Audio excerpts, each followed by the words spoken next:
अभिवादन स्वीकार कीजिए ब्रजेश मिश्रा का और आप देखना शुरू कर चुके हैं द डिबेट। बहनों भाइयों, ऐसा प्रतीत होता है कि बहुत जल्द मौलाना मोहम्मद अली जौहर यूनिवर्सिटी ज़मींदोज़ होने जा रही है।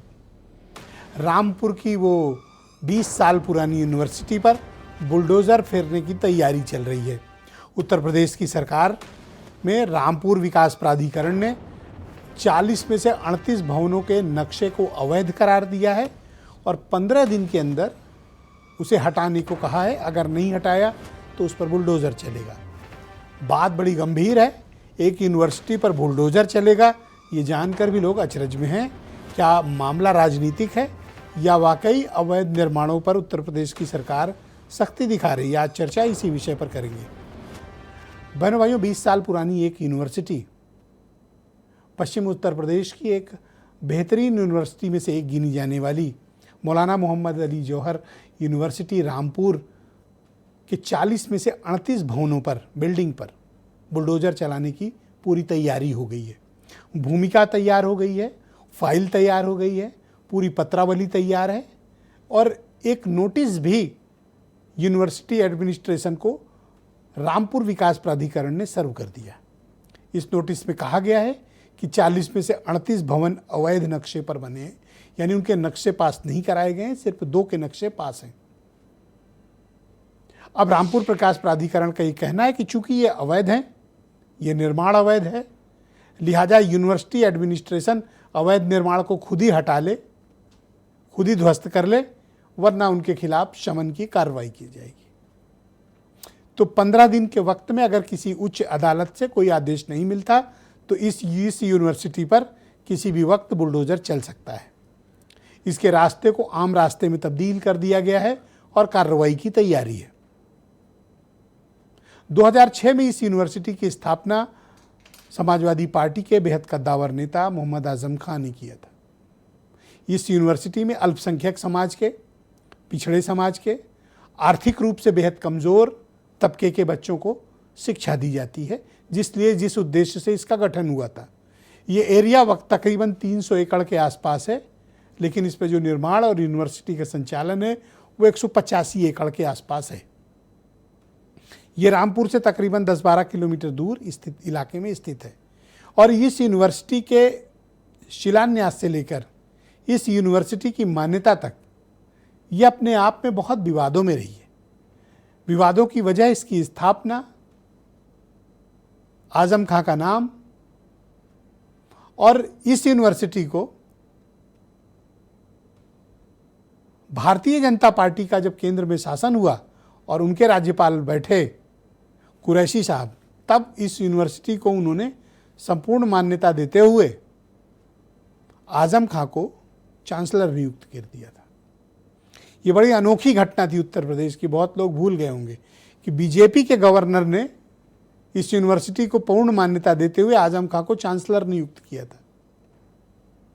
इस यूनिवर्सिटी पर अब बुलडोज़र चलेगा, ऐसा आजम खां के तमाम वीडियोस दावा कर रहे हैं कि ये बिल्डिंग भारत के राष्ट्रपति के आवास से भी ज़्यादा बेहतर है और प्रधानमंत्री जहाँ रहते हैं उस टक्कर की बिल्डिंग है और यहाँ पर वो गरीबों को तालीम देते हैं, रियायती दर पर उनके बच्चों को पढ़ाते हैं। अलीगढ़ मुस्लिम यूनिवर्सिटी की स्थापना के पश्चात अल्पसंख्यक समाज से माइनॉरिटीज़ में इससे बड़ी यूनिवर्सिटी प्रदेश में कोई नहीं। तो अब 2-3 तरह के रिएक्शंस हैं। सरकार इसको अवैध बताती है, इस पर कार्रवाई करेगी, लेकिन बुद्धिजीवियों का बहुत एक बड़ा तबका है जो यूनिवर्सिटी पर बुलडोज़र चलाने के खिलाफ है। उनका ये मत है कि अगर ये निर्माण अवैध है, यूनिवर्सिटी अवैध है, कमेटी अवैध है, सरकार इसको अधिग्रहित करे और इस यूनिवर्सिटी का संचालन खुद अपनी स्थापित कमेटी से करवाए। आज के दौर में स्कूल कॉलेज बनाना, यूनिवर्सिटी बनाना बहुत मुश्किल काम हो गया है। ऐसे में एक स्थापित यूनिवर्सिटी जो 2 दशक से चल रही है, उस यूनिवर्सिटी पर बुलडोज़र चलाना, इसको लेकर बड़ी चर्चाएं हैं और आलोचना भी है। क्या ये यूनिवर्सिटी आजम खां के राजनीतिक प्रतिशोध का कारण बन गई है या फिर ये वाकई में अवैध है और भारत की उत्तर प्रदेश की सरकार सभी अवैध निर्माणों पर बेहद सख्त है और उन पर कार्रवाई करेगी? क्या ये मामला पूरी तरह राजनीतिक है? अगर आजम खां के दृष्टिकोण से देखें तो ये पूर्ण राजनीतिक मामला है, लेकिन अगर कार्रवाई होती है तो इससे न सिर्फ रामपुर और उसके आसपास ये शिक्षा के लिए एक बहुत बड़ी क्षति भी होगी।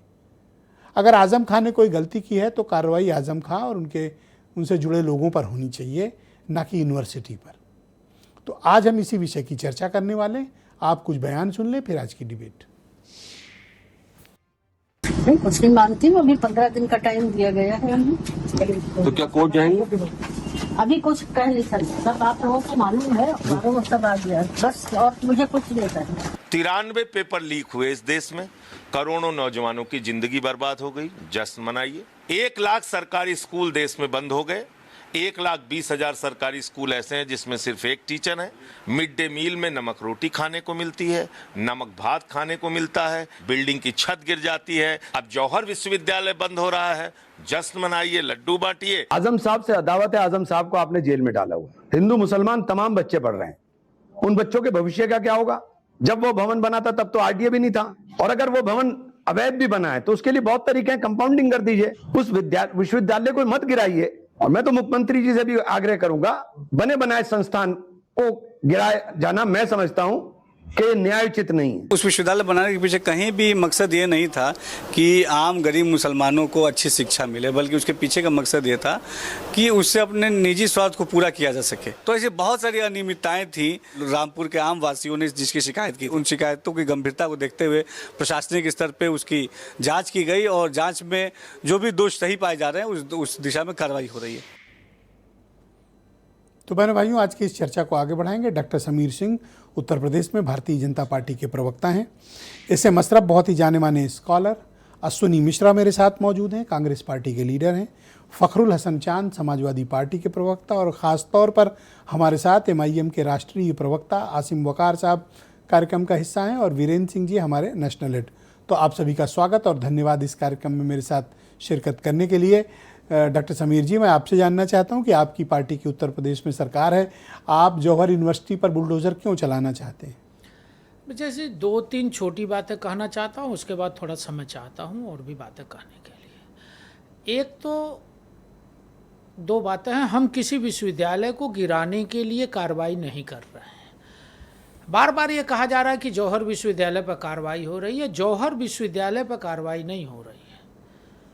कार्रवाई भ्रष्टाचार पर हो रही है, अवैध जमीन हड़पने पर हो रही है, और आजम खान की गुंडागर्दी पर हो रहा है। रही बात, आप 2 बार शिक्षा की बात कहें। शिक्षा के लिए सबसे ज़्यादा भारतीय जनता पार्टी ने काम किया। हम सरकार में आए तो माननीय मुख्यमंत्री जी ने कहा हम प्रत्येक मंडल में एक विश्वविद्यालय खोलेंगे, और मुरादाबाद मंडल का जो जिला है रामपुर, उस मुरादाबाद मंडल में भी हमने विश्वविद्यालय खोला। आजमगढ़ में नहीं था, आजमगढ़ में सुहेलदेव महाराज जी के नाम पर विश्वविद्यालय खोला। सहारनपुर में शाकुंभरी देवी जी के नाम पर विश्वविद्यालय खोला, और प्रत्येक उत्तर प्रदेश के मंडलों में आज हमने नए विश्वविद्यालय बनाए शिक्षा के लिए। भारतीय जनता पार्टी के सरकार ने जो काम किया है, योगी जी की सरकार ने जो काम किया, अद्वितीय है, किसी भी सरकार ने नहीं किया। रही बात जौहर विश्वविद्यालय की, तो मैं बहुत स्पष्ट कहना चाहता हूं कि जौहर विश्वविद्यालय कोई विश्वविद्यालय नहीं है। ये लूट और भ्रष्टाचार का अड्डा था। ये आजम खान के भ्रष्टाचार, गुंडागर्दी और अहंकार की खड़ी की हुई इमारत है। रामपुर के विश्वविद्यालय के खिलाफ कौन गया? जमीन हड़पने के खिलाफ कौन गया? वहाँ के यतीम और गरीब लोग सरकार बनने के बाद गए कि उनकी सुनवाई होनी चाहिए, और सरकार योगी जी की है, कानून का राज है। वहाँ सुनवाई हुई, जांच हुई, उसमें जो मामले प्रकाश में आए, आजम खान के खिलाफ इतने मुकदमे दर्ज हैं और इतनी सजाएं हुई हैं, आगे भी जो मुकदमे चल रहे हैं उसमें सजा होगी कि आजम खान 2 जन्म लेंगे तो भी आजम खान के पापों का प्रायश्चित नहीं हो पाएगा। ब्रिजेश जी, बिना फैसला आए आप कह रहे हैं कि सजा होगी, आपको कैसे पता कि सजा होगी? तमाम मुकदमों में सजा है, 8 साल तो ट्रायल के बाद पता चलता है ना। ब्रजेश जी, लोअर कोर्ट सजा दे रही है, हाई कोर्ट रिलीफ नहीं दे रही है, सुप्रीम कोर्ट रिलीफ नहीं दे रही है। आप कह रहे हैं कि उनको 2 जन्म लगेंगे, 2 तो जन्म सजा का आपको पहले से कैसे पता है? जितने मुकदमे उनके भ्रष्टाचार और अत्याचार अन्याय के हैं, अगर उसमें न्यायालय में सजा होगा तो उनको 2 जन्म लेना पड़ेगा। दूसरी बात मैं कहना चाहता हूँ, जौहर विश्वविद्यालय जो उन्होंने खड़ा किया था वो अपने अहंकार का विश्वविद्यालय खड़ा, गरीबों की ज़मीनों को लूटा है, गरीबों की संपत्तियों को लूटा है, खेतों को कब्जा किया है।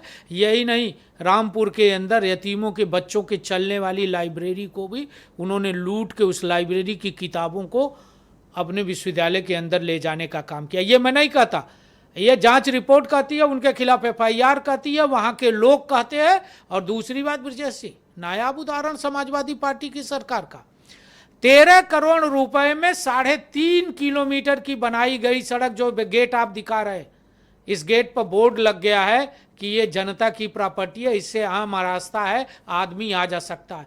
13 करोड़ समाजवादी पार्टी की बड़ी सड़क बनी सड़क पर आजम खान ने गेट लगा के मोहम्मद जौहर यूनिवर्सिटी लिख दिया और मना कर दिया कि इस रास्ते से कोई नहीं जाएगा। अब कुछ सवाल जवाब क्या करते हैं। समाजवादी पार्टी की सरकार में आजम के लिए अलग कानून था क्या? उत्तर प्रदेश में अन्य लोगों के लिए अलग कानून था क्या? अवैध निर्माण की छूट थी क्या उनको? किसी की जमीन कब्जा करने की छूट अब थी एक क्या पहला उनको? सवाल है आपसे कि क्या आपकी पार्टी की सरकार जौहर यूनिवर्सिटी पर बुलडोजर चलाना चाहती है या नहीं? ब्रजेश जी, मेरे लिए 40 में से 38 भवन उसमें मेरे लिए illegal का मेरे नोटिस दिया लिए गया है। जौहर यूनिवर्सिटी का विषय नहीं है। मेरे लिए अवैध कब्जा, गरीबों की जमीन गिरेगी लूटना, माफिया और अवैध निर्माण गिरेगा। ब्रजेश जी, अब देखिए मजे की बात देखिए, आप हाँ ना में जवाब दीजिए। 2016 में 2 भवनों के मानचित्र का नक्शा पास कराया गया। मेडिकल कॉलेज के मुख्य भवन का जो 75,572.32 वर्ग मीटर में है, और प्रशासनिक भवन का जो 27,132.94 वर्ग मीटर की जगह है, इन 2 का नक्शा पास कराया गया। बाकी 38 भवनों के नक्शे पास नहीं कराए। क्या समाजवादी पार्टी की सरकार उत्तर प्रदेश में आ जाती है तो गुंडा माफिया आजम खान जैसे लोगों को खुली छूट होती है क्या? पर एक काम आप कर कानून सकते तोड़ने हैं, की। आप ऐसा कर सकते थे कि आजम खान से 2 गुनी बड़ी यूनिवर्सिटी बनाकर उनके मुंह पर करारा जवाब देते, ब्रजेश जी, बजाय उसके आप एक ब्रजेश जी, यूनिवर्सिटी हमने गिराना 2 चाहते हैं। गुनी नहीं, हमने 3 गुना बड़ी बना 8 देते। गुनी बनाई है। मैंने बताया ना, उन्हीं के बगल बनवा देते। सहारनपुर में, अरे वहां क्यों बनवा दें? हम मुरादाबाद सबसे बड़ा केंद्र है।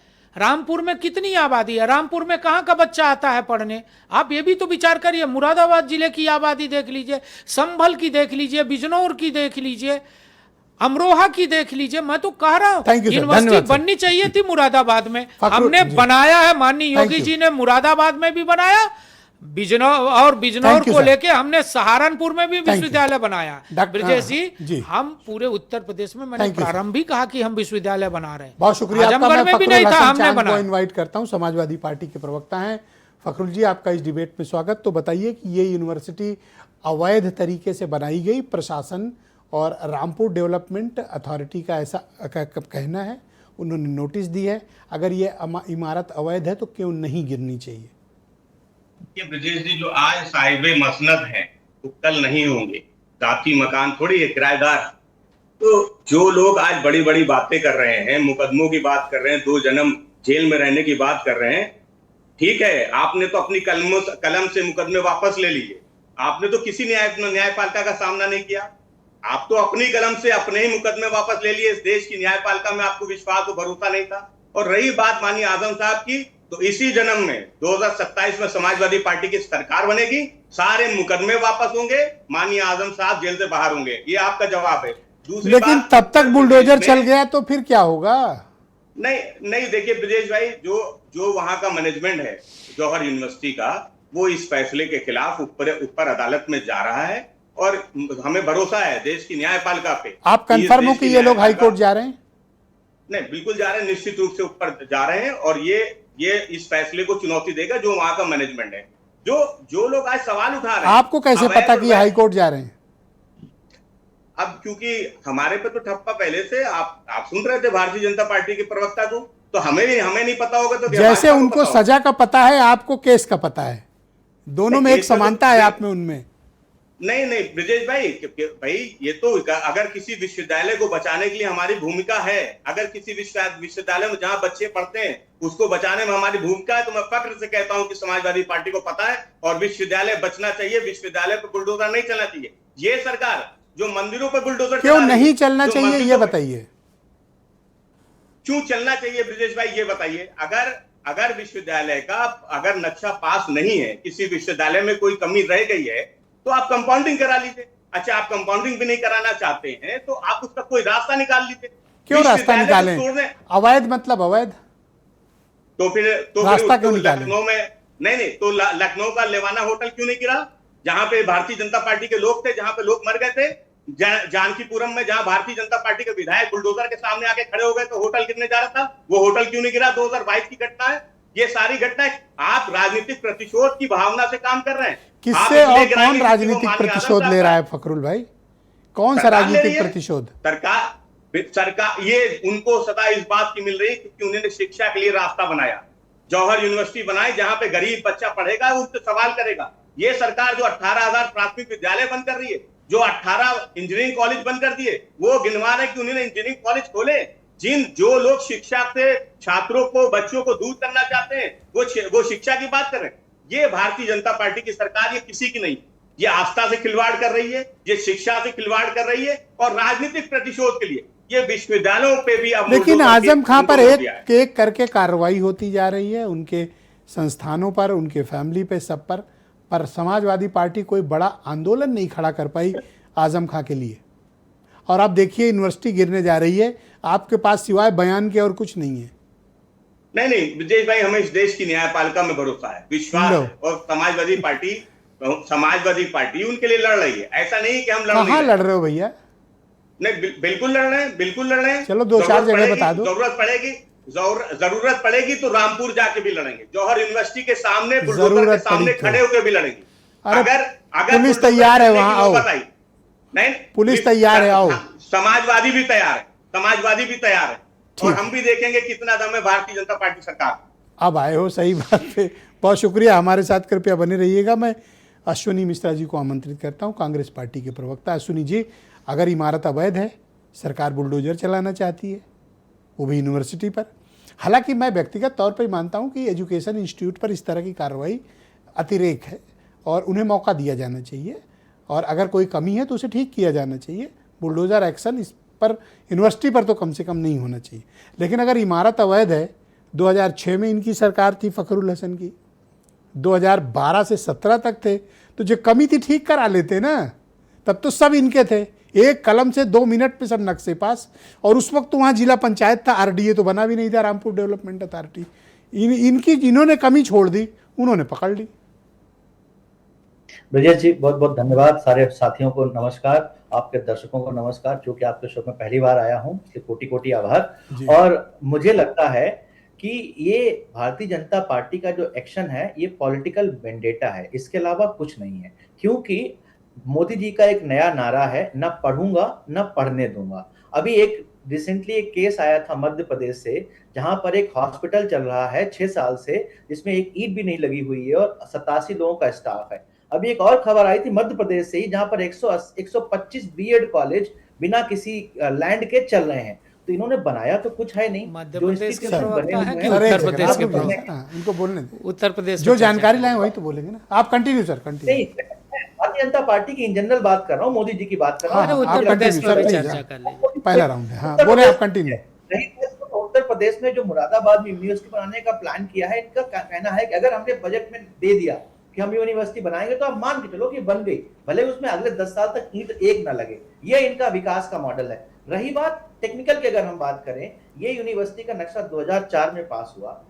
हमारा कॉन्स्टिट्यूशन का आर्टिकल 20 सबसेक्शन 1 बोलता है कि अगर आप कोई भी लॉ बनाते हैं, उसको आप रेट्रोस्पेक्टिव पीछे से लागू नहीं कर सकते। अगर रामपुर अथॉरिटी कॉम्पिटेंट अथॉरिटी नहीं थी 2004 में, तो अभी इन्होंने ऐसा कौन सा लॉ बना के रेट्रोस्पेक्टिव जाकर के उसको एक कॉम्पिटेंट अथॉरिटी बना करके इनको बुलडोजर एक्शन के लिए परमिट कर दिया? ये तो इनके पर्व में भी नहीं आता है। अगर आप पहले अथॉरिटी परमिशन देते हो, पहले अथॉरिटी पास नहीं हुआ होता तो माना जा सकता है। अब आप एक नया लॉ ला करके, टेक्निकल ग्लिच निकाल करके सिर्फ और सिर्फ पॉलिटिकल वेंडेटा की बात कर रहे हैं ब्रजेश जी। क्या एक यूनिवर्सिटी का बिल्डिंग गिराया जाना ठीक है?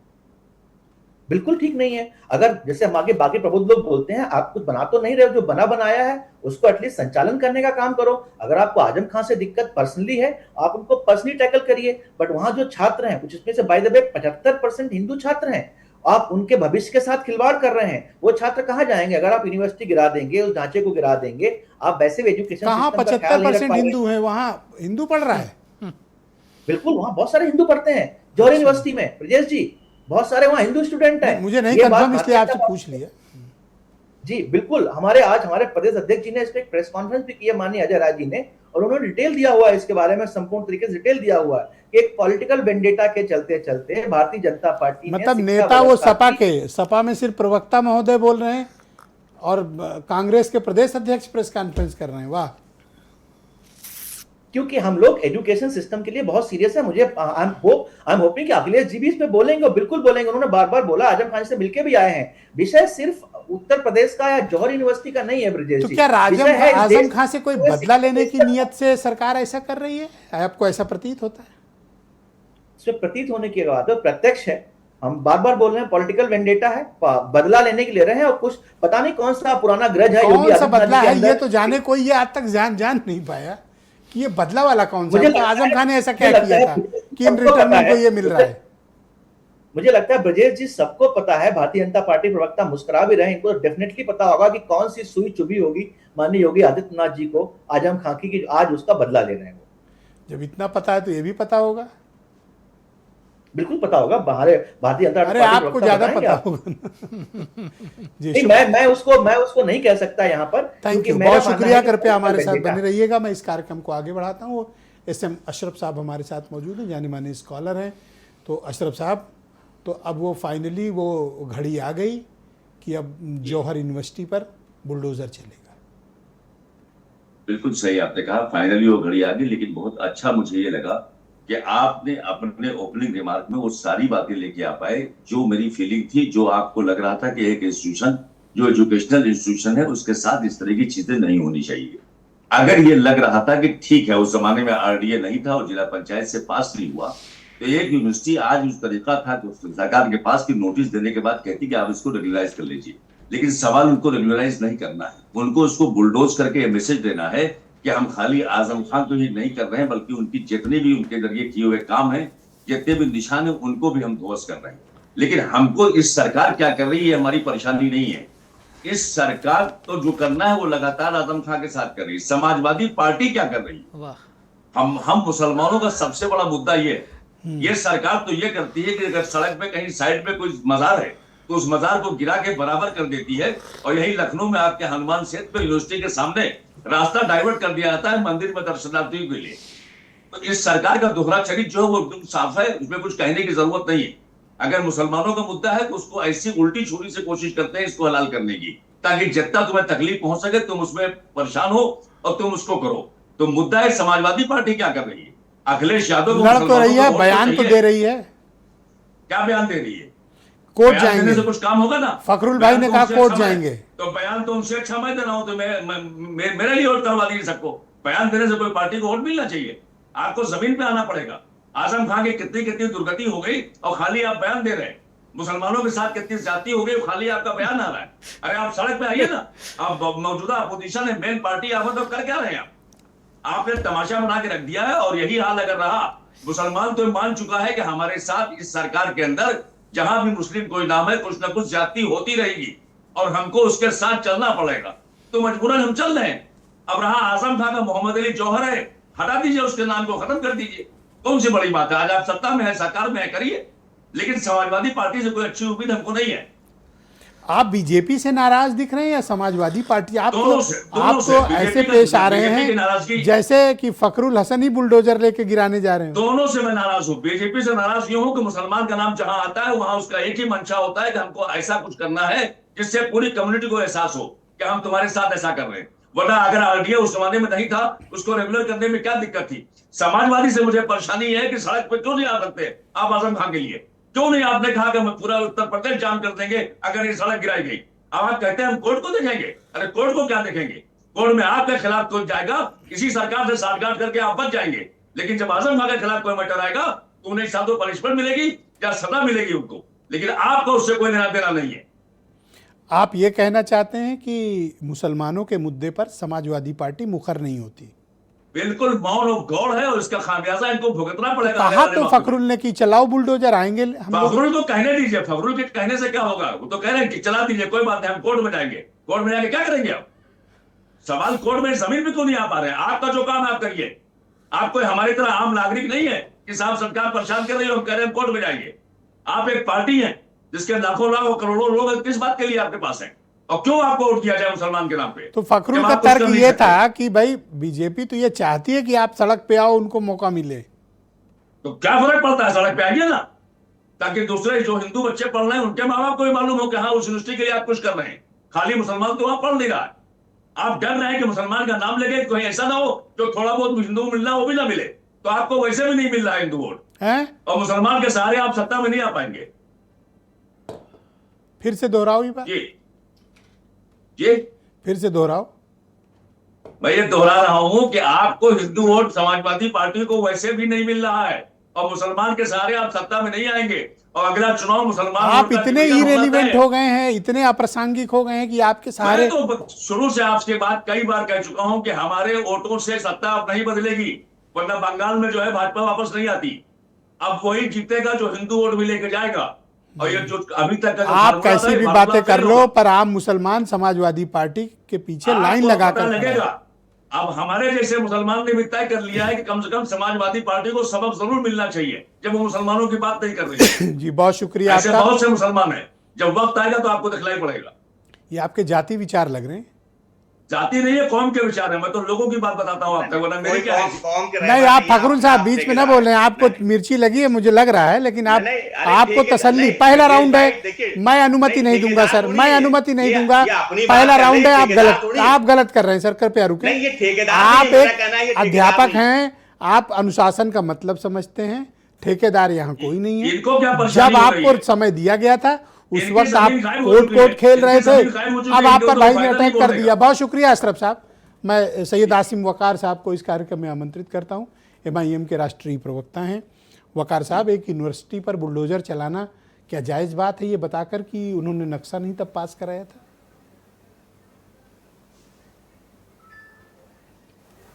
नहीं सर, सबसे पहली बात तो मैंने कल एक वीडियो जारी किया था, परसों बयान जारी किया था इसके लिए यूनिवर्सिटी के पक्ष में। दूसरी बात, जो राम मंदिर का चंदा चोरी का मामला है वो ठंडा नहीं पड़ रहा था, बिल्कुल भी नहीं। पूरे देश का सनातन हिंदू भारतीय जनता पार्टी की मुखालफत में सड़क पर उतर रहा था। तो उसको दबाने के लिए, उसको रोकने के लिए कम से कम इतना तो करना ही था इन लोगों को कि एक नया मुद्दा लेकर आना था। अब मुद्दा तो नया आ गया। दूसरी सबसे बड़ी बात, जो डीएम साहब ने आदेश पास किया है, क्या उनके माताजी पिताजी ने उनको इसीलिए स्कूल भेजा था कि वो पढ़ लिख कर जब IAS बन जाएंगे तो जिन यूनिवर्सिटीज़ में उन्होंने शिक्षा हासिल की है और जिन स्कूलों से पढ़ के निकले हैं उन्हीं स्कूलों पे ध्वस्तीकरण की कार्रवाई कर देंगे कलम से अपने? ये डीएम साहब से पूछ रहा हूँ। सवाल नंबर 2 उन्हीं डीएम साहब से कि क्या उनके ज़िले में इन 38 इमारतों के अलावा क्या कोई भी इमारत अवैध नहीं बनी है? सब नक्शे से पास हैं। वो इस बात का मतलब वचन देंगे कि हाँ सारी इमारतें उनके ज़िले में सब नक्शे से हैं, खाली यही यूनिवर्सिटी की 38 इमारतें बिना नक्शे के हैं। और मैं भारतीय जनता पार्टी के तमाम नेताओं से, मंत्रियों से और मुख्यमंत्री जी से ये सवाल पूछ रहा हूं कि क्या पूरे उत्तर प्रदेश में यही 38 इमारतें बिना नक्शे के बनी हैं? अगर वो कहते हैं कि हाँ सिर्फ यही बनी है, तो चलिए कैमरा लेकर मेरे साथ ब्रजेश भाई, मैं आपको दिखाता हूं कि कितनी इमारतें अवैध हैं, कितने अवैध बेसमेंट खोदे गए हैं घनी घनी आबादियों में।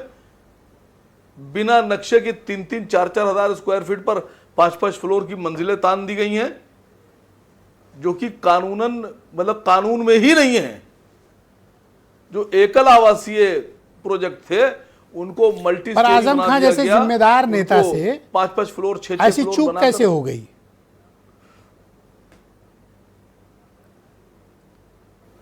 मैं सर आपसे फिर मैंने आपसे कहा बात चूक की नहीं हो रही है, जो हो गया सो हो गया।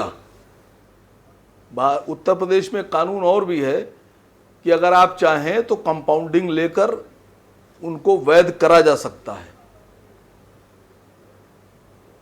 मैं मुख्यमंत्री से कह रहा हूं कि ये शिक्षा का मंदिर है, ये विश्वविद्यालय है, यहाँ बच्चे पढ़ते हैं, आपको गिराने की जरूरत नहीं है। आप इसको अधिग्रहण कर लीजिए, आप इसको सरकारी संपत्ति बना लीजिए और इसमें इसको कंटिन्यू कर दीजिए, इसको बच्चों को पढ़ने दीजिए, क्या चला जाएगा आपका।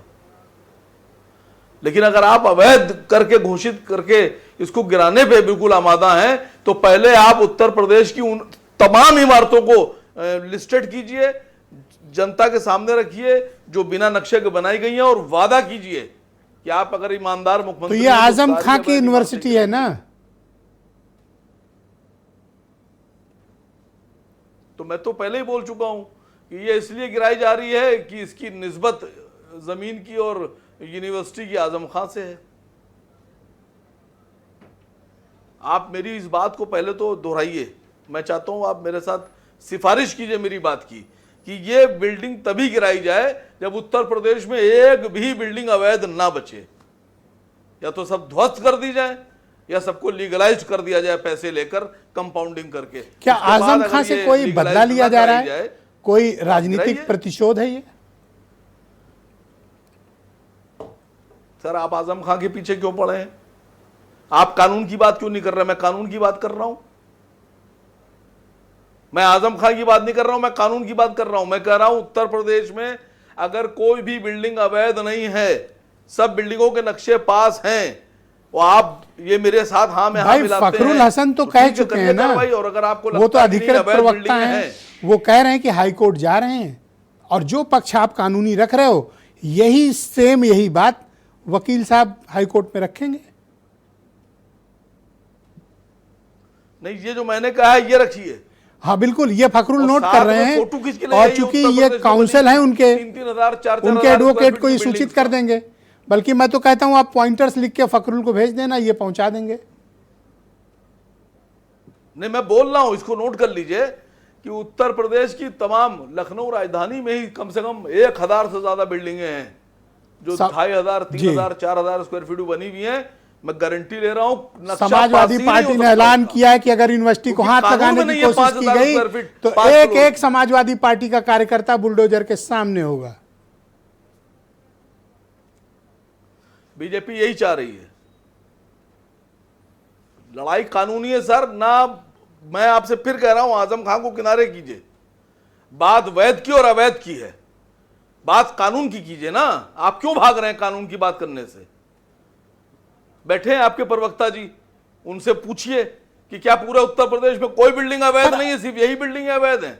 भाई अशरफ साहब ने जो पक्ष रखा कि सपा इनकी लड़ाई ठीक से नहीं लड़ रही है, सत्ता का बयान लीजिए ना। भाई सपा इनकी लड़ाई ठीक से नहीं लड़ रही, ये भी तो विषय है। सर मैं आपसे कह रहा हूं, आप एक बार भी मेरी बात में हाँ नहीं मिला रहे हैं, या तो मेरी बात का खंडन कर दीजिए कि नहीं वकार साहब। मैंने कहा फखरुल भाई आपका नोट कर रहे हैं और वकील साहब को बताएंगे, कानून की हर धारा आपकी बताई जाएगी, पक्का बताई जाएगी। पर यह बताओ कि ये जो अशरफ साहब कह रहे हैं ये गलत है क्या? नहीं, मैं बोल रहा हूं सर, अशरफ ने गलत कहा है क्या? हेलो, अशरफ साहब कुछ गलत बोल गए क्या? की आवाज चली गई जी लेना नहीं चाहते, वो दीजिए अपना। आ रही आवाज वकार भाई? ठीक लग रहा, मसला हो गया। भाई वीरेंद्र जी भी हमारे साथ जुड़ चुके हैं। भाई वीरेंद्र जी तो बताइए ये बुलडोजर कब चलने वाला है? देखिए बुलडोजर तो अब चलेगा ही, क्योंकि अब चुनाव का वक्त करीब आ रहा है। अब उधर मुख्तार चले गए, अतीक अहमद चले गए, अब आजम खां बचे हुए हैं, और चुनाव में आजम एक बहुत बड़ा मुद्दा होंगे। लेकिन आज जब हम जौहर विश्वविद्यालय या आजम खां पर चर्चा करते हैं तो दो तरह की तस्वीरें उभरती हैं। एक आज के 10 साल पहले की, एक तुनक मिजाज नेता की, एक सुपर सीएम की, और 10 साल बाद आज एक ऐसे व्यक्ति की जो एक बार 27 महीना जेल में रहा, एक बार 23 महीना जेल में रहा, और फिर अब कई महीनों से जेल में है। बीवी भी जेल गए, बच्चे भी जेल गए। एक पूरी तस्वीर दोनों अलग अलग हैं।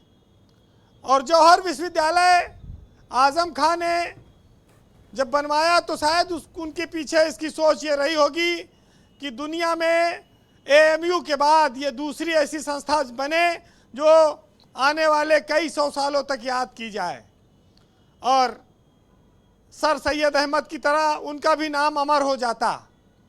तो एएमयू तो आज भी कायम है, लेकिन जौहर विश्वविद्यालय के अस्तित्व पर संकट है। बिल्डिंगें गिराई जाएंगी। जब आजम खां जेल चले गए तो बिल्डिंग गिराने कौन बहुत बड़ी बात है, गिर जाएगी, रोकने वाला भी कोई नहीं है, सत्ता में भी नहीं है। लेकिन इतना जरूर है कि जिस आजम खां ने ब्यूरोक्रेसी को तनखैया कहा रुमाल से इनके जूता साफ कराएंगे, उस आजम खां को जेल की काल कोठरी पिछले 10 सालों से छोड़ नहीं रही है। और 2012 में जब इसका उद्घाटन हुआ था तब उस समय मुलायम सिंह जिंदा थे, अखिलेश यादव मुख्यमंत्री थे और कैबिनेट के 22 मंत्री इस कार्यक्रम में शामिल हुए थे। लेकिन समय बदला और आजम खां जो बनाना चाहते थे यूनिवर्सिटी को तो नहीं बना पाए, अपने अस्तित्व के लिए जूझ रहे हैं। ना सांसदी बची, ना विधायकी बची, कोई पद नहीं बचा घर में, सब चला गया। और रामपुर जो आजम खां के नाम से जाना जाता था, अब रामपुर विवादों का एक बड़ा केंद्र बन गया। वैसे देखिए हमारे प्रदेश में और देश में ब्रजेश जी, ये मुद्दा बड़ा लोगों को पसंद आता है, जो जौहर विश्वविद्यालय है या हिंदू और मुसलमान वाला है। अब मज़ा तो लोग इधर ही आएंगे, उधर अयोध्या से खाली हो गए हैं। चर्चा इस पर शुरू होनी भी चाहिए, क्योंकि जब चर्चा होगी तब वोटों का ध्रुवीकरण बढ़ेगा। ये जरूर है कि आज रामपुर के संयोग से एसपी को भी हटा दिया सरकार ने। हाँ, उनको क्यों हटाया? कहीं काफी नाराजगी भरे हटाया गया, क्योंकि एलआईयू में भेजा उनको। ऐसा लगता है कि रामपुर में शक्ति कम करने की वजह से वो हटे गए होंगे। अब आज हटे हैं तो ज्यादातर कप्तानों का यही हश्र हुआ है वहां पे, कहीं मैंने ना कहीं देखा है। ज्यादातर कप्तानों का यही हश्र हुआ है वहां पे।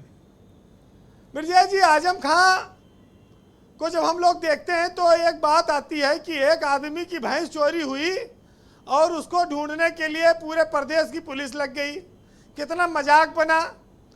और फिर वही आदमी मुर्गी चोरी के मुकदमे में जेल गया। मुजफ्फरनगर का जो दंगा हुआ उसके सबसे बड़े खलनायक आजम खां माने गए, और आजम खां के लाइफ का वो टर्निंग पॉइंट साबित हुआ, और अखिलेश यादव की सरकार का भी। और उस दंगे ने समाजवादी पार्टी का भी बड़ा नुकसान किया है। लेकिन आप ये भी देखिए अतीत में जाकर कि आजम खां की यूनिवर्सिटी बनती ही ना। ये जौहर यूनिवर्सिटी, अगर राज्यपाल जो अजीज कुरैशी थे, जो जिनको कुछ दिनों के लिए यूपी का चार्ज मिला था, उत्तराखंड के राज्यपाल थे, उन्होंने इसको यूनिवर्सिटी को मान्यता दी थी, क्योंकि उस समय तत्कालीन राज्यपाल मान्यता नहीं दे रहे थे। और आज वो यूनिवर्सिटी अजीज कुरैशी की वजह से खड़ी हुई थी। इसको भी लोगों को देखना पड़ेगा। फिलहाल आजम खां हमेशा, क्या वाकई में सरकार आपको ऐसा प्रतीत होता है कि इस मूड में है कि इस पे बुलडोजर चले, या फिर मामले को सिर्फ अभी तवे को गर्म करना है? नहीं, बुलडोजर चलेगा, तवा गर्म नहीं हो। जब तक बुलडोजर चलेगा नहीं तब तक मामला महीनों चलेगा भी नहीं। तवा गर्म करने से अभी मामला बनने वाला नहीं है। ओके। एक बार बुलडोजर चलना शुरू हुआ तो चर्चा और का केंद्र रामपुर हो जाएगा, और ये महीनों रहेगा।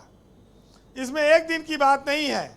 लेकिन आजम खां जब जेल से छूटे तब उनकी बात में, उनकी भाषा में नरमी आ गई, और उन्होंने कहा कि ये लोग गरीबों को गोश्त खाते हुए नहीं देखना चाहते।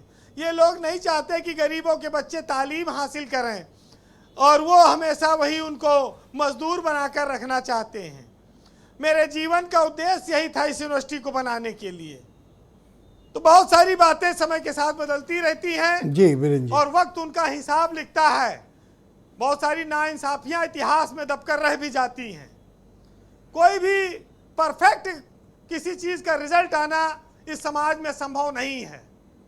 लेकिन जाते जाते इतना कहूंगा जरूर जी कि हर दौर में ये शेर कहा गया है, और आप भी सुनिएगा कि लौटा नहीं है खाली सवाली कोई भी, और जी भर के मांग दरे फैजान आ गया, और तू इधर उधर की न बात कर, ये बता कि काफिला क्यों लुटा, और मुझे रहजनों से गिला नहीं, तेरी रहबरी पे मलाल है। ये सपा वालों के लिए बोले हो आप? बहुत शुक्रिया वीरेन जी, आपका बहुत धन्यवाद हमारे साथ इस कार्यक्रम और परिचर्चा का हिस्सा बनने के लिए। बहन भाइयों, इस परिचर्चा का दूसरा चरण शुरू करते हैं। दिए गए सीमित समय पर सबको अपना पक्ष प्रस्तुत करना है। मैं डॉक्टर समीर सिंह को आमंत्रित करता हूं, बीजेपी के उत्तर प्रदेश में प्रवक्ता हैं। समीर जी, जब कानूनी रूप से उनके पास विकल्प है, और ये बात सही है, जायज़ भी है कि उस वक्त रामपुर डेवलपमेंट अथॉरिटी का गठन भी नहीं हुआ था, उस वक्त सिर्फ जिला पंचायत था, तो नक्शा पास करने के या उनको कंपाउंडिंग करने या एक अवसर देने के बजाय इस बात की नोटिस सर्व करना कि 15 दिन में ये अवैध निर्माण खुद से हटा लो वरना कार्रवाई होगी, ये तो प्रतीत होता है कि आप जानबूझकर इस पर बुलडोज़र फेरना चाहते हैं। नहीं ब्रजेश जी, मैं 2-3 बातें कहूँगा, थोड़ा समय भी चाहूँगा। एक तो अशरफ भाई जो बात कर रहे थे, मैं उससे सहमत नहीं हूँ। हो सकता है अशरफ भाई मेरी बात से सहमत ना हो। कौन सी वाली बात पे? ये निर्णय कोई हिंदू मुसलमान का नहीं है, ये निर्णय भ्रष्टाचार के खिलाफ है, गुंडागर्दी के खिलाफ है, ये निर्णय शिकायतों के आधार पर। कोई भारतीय जनता पार्टी को दिक्कत नहीं है किसी से। अगर शिकायत है, आजम खान के खिलाफ शिकायत किसने की? रामपुर के लोगों ने, जिनकी ज़मीनों को उन्होंने घेरा, जिनकी ज़मीनों पर कब्जा किया, उसमें वो जेल गए, उसमें वो जेल में उनको सज़ा हो रही है, वो मामले ट्रायल में चल रहे हैं। कोई भारतीय जनता पार्टी उनको जेल भेजने का काम नहीं की। दूसरा विषय, अभी हमारे वसीम वकार साहब बहुत भाजपा प्रवक्ता बताए, मुख्यमंत्री जी योगी जी को उन्होंने आग्रह किया। मैं निवेदन करूंगा कि आप भी जाके आग्रह कर सकते हो, लेकिन एक चीज हमको वसीम साहब बताओ, आप टाइम फिक्स करा दो इनका। उत्तर प्रदेश कानून से चलेगा कि अखिलेश यादव जी की सरकार की तरह आजम खान के जो बीरेन जी बता रहे थे कि मैं जूता साफ कराऊंगा, मैं ये कराऊंगा, उस हिसाब से चलेगा? मैं कह रहा हूँ 3.5 किलोमीटर की सड़क, जो गेट आप दिखा रहे हैं अपने स्क्रीन पर ब्रजेश जी, ये सड़क आम आदमी के लिए 13 करोड़ रुपए में समाजवादी पार्टी की सरकार में बना था, और उस सड़क पर गेट लगा लिया आजम खान में। ये वैधानिक काम था क्या? ये अच्छा काम है क्या? इस काम को करने वाले को पुरस्कार देना चाहिए क्या? गरीबों की जमीन को उस बाउंड्री में घेर लिया और किसी की जमीन रजिस्ट्री नहीं हुई, उनके खेतों में उनको जाने नहीं दिया। आपने जिला पंचायत से 2 बिल्डिंगों का नक्शा पास कराया है, आपने बाकी 38 क्यों नहीं कराया? चलो साहब, नहीं कराया तो जब रामपुर डेवलपमेंट अथॉरिटी बन गई तो करा लेते।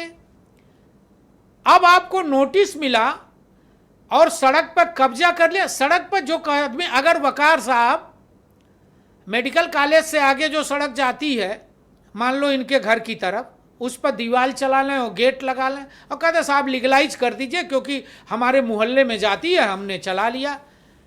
ये कोई बात होती है क्या? ये धर्मशाला है क्या? ये खाला का घर है क्या? ये उत्तर प्रदेश संविधान से चलेगा, ये उत्तर प्रदेश कानून से चलेगा। अब फकरुल भाई, शिक्षा की बात, अपनी सरकार में किताब लेके नकल की परिभाषा बताने वाले लोग जो कहते थे कि किताब लेके परीक्षा दी जाएगी, अपनी सरकार में जो मुलायम सिंह यादव जी की सरकार और अखिलेश जी की सरकार, सूचियों पर नौकरी मिलती थी, भ्रष्टाचार चरम पे था, एक भी स्कूल कॉलेज आपने खोला नहीं। धन्यवाद सर, बहुत शुक्रिया। किस बात की बात करते हो? समाजवादी पार्टी में फकरुल हसन चांद, बहुत धन्यवाद। थैंक यू सर, कौन सा धन्यवाद उपलब्धि सर, आपकी? बहुत शुक्रिया। अरे फकरुल साहब, ये मुझे बताओ कि आप सिर्फ कानूनी लड़ाई की बात करते रहोगे या कुछ ठोस राजनीतिक कदम भी उठाओगे, जैसा SM अशरफ साहब सजेस्ट कर रहे थे? देखिए, अशरफ साहब अपनी बात कर रहे थे, हम उनकी बात पे कोई टिप्पणी नहीं करती। क्यों? उस वक्त तो आप बड़े बेचैन थे इनको टिप्पणी करने के लिए। नहीं, वो ठेकेदार नहीं है और मैं नहीं समझता उनकी बात पे मैं उनका जवाब दूं। दूसरी बात, अगर किसी मुसलमान ने ये आवाज उठा दी तो आप ये कहोगे वो ठेकेदार नहीं है, ये भाषा है आपकी। देखिए ब्रजेश भाई, वो उनके सवालों का जवाब दूंगा तो आप हमें समय दीजिएगा, मैं उनके भी सवालों का जवाब वायदा मैं आपको समय दूंगा, आप बोलो प्लीज। हाँ, देखिए, अगर अशरफ साहब ये कह रहे हैं कि समाजवादी पार्टी ने आवाज नहीं उठाई, तो जैसे ही ये फैसला आया था आदरणीय अखिलेश यादव जी, वो देश में भी नहीं थे, वहां से सबसे पहले अगर किसी ने आवाज उठाई तो आदरणीय अखिलेश यादव जी ने उठाई। सिर्फ एक ट्वीट करके। आजम साहब के क्या सवाल है ब्रिजेश भाई? सिर्फ एक ट्वीट करके? सर आप नहीं बीच में ना ब्रिजेश बोलो। भाई, हाँ। नहीं अब उनकी पूरी कानूनी, उनकी माननीय आजम साहब की भी पूरी कानूनी। कानूनी लड़ाई समाजवादी पार्टी लड़ रही है। यही नहीं, बात तो अशरफ समा- को ऐतराज है कि कानूनी की आपको राजनीतिक पार्टी हो ना, आपको राजनीतिक काम करना है कि कानूनी काम करना है? नहीं ब्रिजेश भाई, लोकतांत्रिक दलों, लोकतांत्रिक सरकारों से जो लोकतंत्र और संविधान में विश्वास रखती है, ऐसी सरकारों के खिलाफ धरने प्रदर्शन किए जाते हैं। धरना प्रदर्शन दिल्ली में भी चल रहा है, धरना प्रदर्शन लखनऊ विश्वविद्यालय में भी चल रहा है, धरना प्रदर्शन मध्य प्रदेश में भी चल रहा है। क्या हासिल हो रहा है? हमें पता है कि इस सरकार जो संविधान और लोकतंत्र में विश्वास भरोसा नहीं रखती है, उससे हम क्या सवाल करें? तो आजम खां के लिए और- कोई भी राजनीतिक आंदोलन आप नहीं करेंगे, करेक्ट? नहीं, हम लोगों ने रामपुर से मुझे लखनऊ complete तक कराना है साइकिल चलाई थी। और अब मैं भाजपा के सवालों का जवाब दे देता हूं। देखिए, चचा जान, अब्बू जान, भाई जान, ऐसी भाषा का इस्तेमाल करने वाले लोगों से मैं जानता हूं उनकी भाषा, उनकी क्या परिभाषा है, वो क्या सोचते हैं उत्तर प्रदेश में रहने वाले अल्पसंख्यकों के बारे में। दूसरी बात, कोडीन माफिया सुना था क्या आपने भाजपा के प्रवक्ता जी? वो तो समाजवादी पार्टी का था। नहीं, आप ही का भाई अरे तो था। अरे तो आप उसकी ही क्यों का नहीं भाई गुस्सा था, कर भूल बुलडोजर गए क्या गिरा दिया? फकरुल भाई? फिर बोलने लगे, अरे फिर आपकी आप बोलने पार्टी लगे, का सदस्य ब्रिजेश था भाई गलत है, कोडीन मैं- माफिया, एक सेकंड, जेल आप शांत गया। हो जाओ, आप शांत हो जाओ। जेल गया। सर शांत हो जाओ, जेल गया। यस कंप्लीट करो। अब किसी का भाई फकरुल भाई होगा, जेल कंप्लीट जाएगा, करो। योगी थैंक जी यू की सर। सरकार है। मैं नहीं हूं। सर धन्यवाद सर, धन्यवाद, आप दोनों का अखिलेश शुक्रिया। यादव मुख्यमंत्री थैंक यू सर। है। नहीं ब्रिजेश भाई, जो ये अपराध सर रुक जाओ करेगा, सर, वो नहीं जेल सर जाएगा, सर रुक वो जाओ, समाजवादी समीर भाई पार्टी का रुको, नेता था। समीर भाई आपने रुको। कहा था पूरा समय देंगे। आप 20 से अरे सर मैं आपको पार्टी स्पीच का नहीं सर नेता शांत हो था, जाओ, कोडीन आपको वाला। मैं स्पीच के लिए टाइम नहीं दे सकता। भाई 2.5 मिनट से तो बोल रहे हो 3 मिनट से। सर आप बीच में ना बोलो, सर रुक जाओ। अरे आपके सर, thank you, का sir. नेता था फकरुल भाई। अश्विनी मिश्रा जी मेरे साथ मौजूद हैं। थैंक यू तो सर। गए नहीं आज। अश्विनी मिश्रा जी, क्या आंदोलन करोगे? क्या ये लड़ाई कानूनी है अश्विनी जी या राजनीतिक है? नियत को पता है, जो लोग चंदा फकरुल भाई धन्यवाद। अश्विनी जी बोलो आप। उनसे हम कोई उम्मीद नहीं करते। ब्रजेश जी, बोलो आप। एक बात से उनसे भी मैं एक हाँ बात से आप बोलो डॉक्टर अश्विनी जी समीर- बोलो आप। ब्रजेश भाई, मैं डॉक्टर समीर जी की एक बात से सहमत हूं कि ये लड़ाई हिंदू मुसलमान की नहीं है, ये लड़ाई पर्सनल एनोमिटी की है। इनकी आजम खां के प्रति जो नफरत है, कोई नफरत उस नहीं। नफरत के चलते लेकिन इन्होंने लेकिन देश complete, हाँ। के स्टूडेंट कोई के हर बात का मुंह पे मुंह भविष्य को जवाब नहीं दिया जाता। रुक जाओ, आप रुक जाओ। गलत अश्विनी जी, आप हाँ, गलत परिभाषा आप बता रहे कंटिन्यू। हैं। आप गलत इनकी कुछ जो बोलने दो आजम सर, तो बात आएगी तो फिर जवाब देंगे। हाँ कंटिन्यू सर, कंटिन्यू। इनकी आजम खां के प्रति जो नफरत है, उस नफरत के चलते इन्होंने देश के छात्रों के भविष्य के साथ जो खिलवाड़ कर रहे हैं, वो चिंता का विषय नहीं। तो अब देखिए ब्रजेश जी, सुबह 11 बजे मीटिंग होती है और शाम को 5 बजे 17 पन्नों का ऑर्डर आ जाता है कि इन बिल्डिंगों को गिराया जाए। इतनी जल्दी फैसले कहाँ कितने होते हैं दिन इस बाद देश में? आना चाहिए, हमारे आप पास बताओ ना। नहीं नहीं, कितने दिन सर, बाद आना अपने चाहिए ये टर्न पे भी बता दो ना। अपने टर्न पे बोलिए। नहीं नहीं अपने टर्न पे नहीं बोलिए नहीं, सर। आप एक आप चीज ये भी बता समीर भाई, दो। समीर भाई, आप शांत हो ऑर्डर जाओ। कब आना आप चाहिए? उनको कंप्लीट कर लें। अश्विनी आपको जी, मैंने ऑर्डर पहले कब मौका दिया, आना आप सब में चाहिए? डिस्टर्ब, मैं एक सवाल पूछूं। आप सब पे इंटरप्ट ना करो, आप एक इंटरप्ट सवाल आप पूछूं इंटरप्ट ना कि करो, ऑर्डर प्लीज कब इंटरप्ट ना आना करो। मैं चाहिए? आपको वाले रिक्वेस्ट। ओके बोलिए अश्विनी जी, बोल बोलिए। रहे हैं। ब्रजेश जी, अश्विनी मैं जी, आपसे बोलिए। एक दरख्वास्त करूंगा, मैं आपसे सिर्फ इतनी दरख्वास्त करूंगा। अभी इन्होंने डॉक्टर समीर सिंह ने 3-4 यूनिवर्सिटी के नाम गिनाए कि योगी आदित्यनाथ ने ये यूनिवर्सिटी शुरू की, वो यूनिवर्सिटी शुरू की। आप प्लीज इनके साथ जाइए, अपना कैमरामैन लेके, मैं भी चलता हूँ, और जरा जाके देखिए कि वो यूनिवर्सिटी चलो, है स्वागत कहाँ। है। क्योंकि ये स्वागत यूनिवर्सिटी है के नाम पे आपका। इनकी सारी- अरे जो यूनिवर्सिटी में होती उद्घाटन है, हो गया, जमीन पढ़ाई पर हो नहीं रही है, होती है। आप दूर मत जाओ। Okay thank you Azamgarh sir. चल ओके चलो। SM अशरफ साहब को डिबेट में लाया जाए। अशरफ साहब, मैंने आपके मुताबिक कही गई बातों का जिक्र किया, लेकिन ये बात आपकी ठीक लग रही है कि समाजवादी पार्टी कह रही है कि आंदोलन करने का अभी सरकार में कोई फायदा नहीं। बिल्कुल सही। तो कोई फायदा नहीं, अब कानूनी कोई लड़ाई फायदा है। नहीं, कोई फायदा नहीं। और कानूनी लड़ाई में कितने कामयाब हो गए आपको अच्छी तरह पता है। तो वैसे हाथ पे हाथ रख के बैठे रहिए और फिर 27 से बताइएगा कि हम तो साहब आवाज जो है ट्वीट के जरिए उठाते थे, जमीन पे तो हमको आपके मुद्दे के आने की जरूरत नहीं। तो मुसलमान जमीन पे क्यों आके आपको वोट करेगा? वो भी घर पे बैठ के आराम करेगा, एक अपील कर देगा कि साहब बड़ी अच्छी पार्टी है। ये सब बातें देखिए कहने की। अभी अश्विनी मिश्रा ने एक चीज कही है, इन्होंने ये कहा कि ये आजम खां के खिलाफ पर्सनल एनिमिटी है। आजम खां के खिलाफ जो पर्सनल एनिमिटी है उसकी सजा वो भुगत रहे हैं। जितना गवर्नमेंट ने चाहा परेशान कर दिया, ये पूरी कम्युनिटी के खिलाफ एनिमिटी है। जो आप मोहम्मद अली और जौहर यूनिवर्सिटी को गिराने की बात कर रहे हैं, इसका नुकसान ये मैसेज देना चाहते हैं पूरी कौम को। नफरत इनको तो भाई मुसलमानों से। सरकार में और कौन है? समाजवादी- बीजेपी है, समाजवादी पार्टी तो है बीजेपी नहीं। है, आप समाजवादी सपा को क्यों परेशानी टारगेट है, कर रहे हो बोल कि नहीं वो रही है। जाएं और बुलडोजर के सामने खड़े हो जाएं? बोल नहीं रही है, सड़क पे आ नहीं रही है, जाम कर दीजिए ना, पूरा हिला दीजिए आप प्रदेश। तो यही बात तो कितनी बड़ी बीजेपी पार्टी आप बनते हो? सुन तो लीजिए, किस बात की पार्टी आप सुन तो बनते हो? लीजिए आप। यही बात तो वकार साहब कह रहे हैं कि बीजेपी तो यही चाहती है। वकार साहब, मुझे हैरत हो रही है। वकार साहब प्रवक्ता एक ऐसी पार्टी के हैं जिसको हर मुद्दे पे बोलना है, और आज वो ये कह रहे हैं कि अगर यही बीजेपी चाहती है, कब से जो है एमआईएम सोचने लगे कि बीजेपी यही चाहती है। एमआईएम को तो सोचना चाहिए ना। आप अपनी बात नहीं उठाओगे, खाली इसलिए नहीं बोलोगे कि बीजेपी ही चाहती है, तो ये वकार साहब तय करेंगे कि तो बड़ी गहरी कह दी यार, मामला तो फंस गया यार। वो क्या कहना चाह रहे हैं? मेरी बात बहुत साफ है, मैं मुसलमानों की बात कर रहा हूं। थैंक यू सर, ये आपने बड़ी, समाजवादी की बात कर रहा हूं। हाँ, तो यही सवाल मैं वकार साहब के समक्ष प्रस्तुत कर देता हूँ, और आप प्लीज़ बीच में न बोलिएगा, वकार साहब को बोलने दीजिए।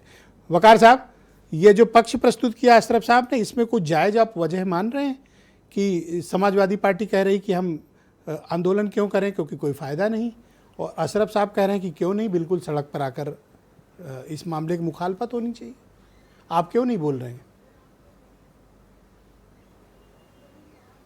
सर, आपने मेरी बात, मैंने बहुत खुलकर कहा था, कम से कम आप एंकर हैं, अपना फ़र्ज अदा कीजिएगा और भारतीय जनता पार्टी से ये कहिएगा कि अगर उत्तर प्रदेश में कोई भी बिल्डिंग अवैध नहीं है, सब वैध हैं, तो आप इसको गिरा दीजिए अवैध मानकर। एक विश्वविद्यालय बताइए जिसने सड़क घेरा हो, उनको कंप्लीट करने दो। एक बात आ जाए फिर आपको मैं बताइए दूंगा जिसने समय। आप बीच में ना सड़क बोलो, आप बीच में ना बोलो, आप उनको कंप्लीट करने दो। ऐसे इंटरप्ट करोगे तो बात नहीं हो पाएगी। ओके, नहीं, शांत शांत, कोई नहीं बीच में बोलेगा। ओके, वकार साहब कंटिन्यू, बीच में कोई नहीं बोलेगा, सिर्फ आसिम वकार की आवाज जाएगी। वकार साहब आप बोलोगे। अरे ठीक है भैया, अरे आप शांत हो जाओ, जाओ आजम खां की थोड़ी चिंता कर लो। फखरुल साहब शांत हो जाओ। वकार साहब बोलिए आप। देखिए, रामपुर में तो डेवलपमेंट अथॉरिटी बाद में आई, लेकिन लखनऊ में तो डेवलपमेंट अथॉरिटी 10 साल से काम कर रही है। कानपुर में मैं आपको कम से कम 500 बिल्डिंगें ऐसी दिखाऊंगा जो पिछले इधर 9 साल में बनी है। मसला वो नहीं है, मसला ये है हमारे पास एलडीए के, एक सेकंड रुक जाओ, एलडीए के वीसी का भी स्टेटमेंट है, वो कह रहे हैं 96% लखनऊ बिना नक्शे के है, 96%, 94%, 6% का ही नक्शा पास है, 94% इमारतें अवैध हैं। नहीं ब्रजेश जी, मैं तो ये कह रहा हूँ आप रुक जाओ ना, उनको कंप्लीट करने दो ना। बात तो सही कह रहे हैं वकार, कौन सी गलत बात कह रहे हैं? ओके, आसिम वकार साहब बोलिए। अवैध बना है, अगर कार्रवाई ना हो तो वकार साहब बोलिए आप। वकार साहब कंटिन्यू। सर, मैंने आपसे कहा 9 साल के अंदर, जब से भारतीय जनता पार्टी की सरकार है, उसके पहले भी जोड़ लो ना। उसी रिकॉर्ड की बात कर रहा हूं। क्यों उसके पहले नहीं जोड़ रहे हैं? हर सेंटेंस पे इंटरप्शन, ये अच्छी बात पहले नहीं। भी जोड़ लो आप थोड़ा धैर्य रखो। आप तो एक मिनट, अगर उससे पहले जोड़िएगा, तो नक्शा तो 5 कालिदास मार्ग का भी नहीं मिलेगा। मेरा ये विषय ही नहीं है। आप एक नक्शा तो एप्लीकेशन विधानसभा का भी लिखो और जो थैंक यू सर, बहुत बहुत धन्यवाद। आपका समय समाप्त हुआ। मैं आप सबका बहुत धन्यवाद प्रकट करता हूँ कि आज की परिचर्चा में आप सब शामिल हुए। आपका बहुत बहुत धन्यवाद। और बहनों भाइयों, मैं आप सबका ही बहुत आभार प्रकट करता हूँ इस परिचर्चा का हिस्सा बनने के लिए। एक छोटा सा ब्रेक लेंगे, ब्रेक के उस पार आपको प्रियव्रत दीक्षित मिलेंगे, जो आपको उत्तर प्रदेश की एक बेहद खतरनाक प्राथमिक विद्यालय के टीचर के बारे में बताएंगे, जो चाकू और चापल लेकर आती है और जिसने ऐलान किया है कि अगर किसी ने छेड़ने की कोशिश की, काटे जाओ। एक छोटे से ब्रेक के बाद पूरी वीडियो रिपोर्ट।